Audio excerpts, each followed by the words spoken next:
ఏడాదంతా బళ్ళకు కాలేజీలకు చదువులకు పోతే పంతులు ఏం చెప్పిర్రు పోరలు ఏం చదివిర్రు అనేటివన్నీ ఆఖరి పరీక్షలు బయటపడతాయి. కొంతమంది ఏమో కష్టపడి చదువుతారు, పరీక్షలు రాస్తారు, స్టేట్ ర్యాంకులు కొడతారు. ఇంతమంది ఏదో మోతాదు మార్కులతోని పాస్ అవుతారు.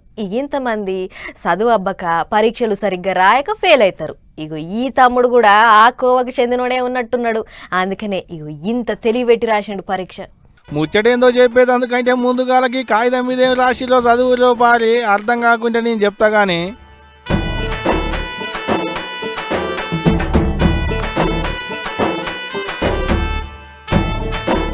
సారు నన్ను పాస్ చేయాలి సార్లు, నన్ను పాస్ చేస్తే మీ మేలు మరవని సార్లు, బాటల్ మార్కులతోనైనా పాస్ చేయాలి సార్లు, మీ కాళ్ళు మొక్కుతా.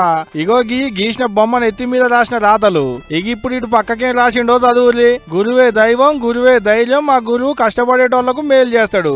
ఇప్పుడు బొమ్మకు కాళ్ళ కింద రాసిండో చూద్దాం. సార్ నన్ను పాస్ చేయాలి సార్లు, నాకు అమ్మ నాన్న లేరు సార్లు, నాకు అమ్మైనా నాన్నైనా మీరే సారు, నేను చదివినా ఏం రాలేదు సారు, దేవుడుండని నమ్ముతున్నా, నా దేవుడు మీరే సారు, దేవుడు ఎప్పుడైనా మంచోళ్ళకు సాయం చేస్తాడు, మీరు కూడా నాకు సాయం చేయాలి సార్లు. ఇవన్నీ ఏందో అర్థం కాలేదా? ఇంటర్ పరీక్ష పేపర్లో ఉత్తమ విద్యార్థి రాసిన రాతలు. గమ్మత్ ఏందంటే సార్ బొమ్మ వేసిండు, కాళ్ళు మొక్కినట్టు విద్యార్థి బొమ్మ గీసిండు. అమ్మ నాయన లేకుంటే కష్టపడి కష్టతోని చదవాలి, పాస్ కావాలి, కొలువు కొట్టాలి. అంతేగాని ఇట్లా అడుక్కునుడేంది, కాళ్ళు మొక్కుడేంది రావాలి. మరి ఆడైందో తెలియదు, ఎవరు రాసిలో తెలియదు. కానీ ఇప్పుడు ఈ ఫోటో సోషల్ మీడియాలో టామ్ అయ్యేటాలకు మీకు కూడా చూపెడదామని పట్టుకొచ్చినాం అంతే. మేము ఎవరిని అన్నదేం లేదు, ఎవరిని చిన్నతనం చేసింది ఏం లేదు ఇంట్లో. ఇప్పుడు ఇది సోషల్ మీడియాలో తిరిగేటాళ్లకు తలో తీరిక కామెంట్లు రాస్తున్నారు నెట్ అన్నలు. చల్ ఇది ఇంటర్ చదివేటోళ్ళ రాత లెక్క లేదనుకుంటోగలు, ఇదంతా ఉత్తముచ్చటేనని ఇంకొకరు, తెలుగే చక్కగా రాయరాట్లేదు, చదివేం చేస్తావు రా వారి అని ఇంకొంతమంది కామెంట్లు రాస్తుంటే ఇంతమంది దీని మీద మీమ్స్ చేస్తున్నారు కూడా.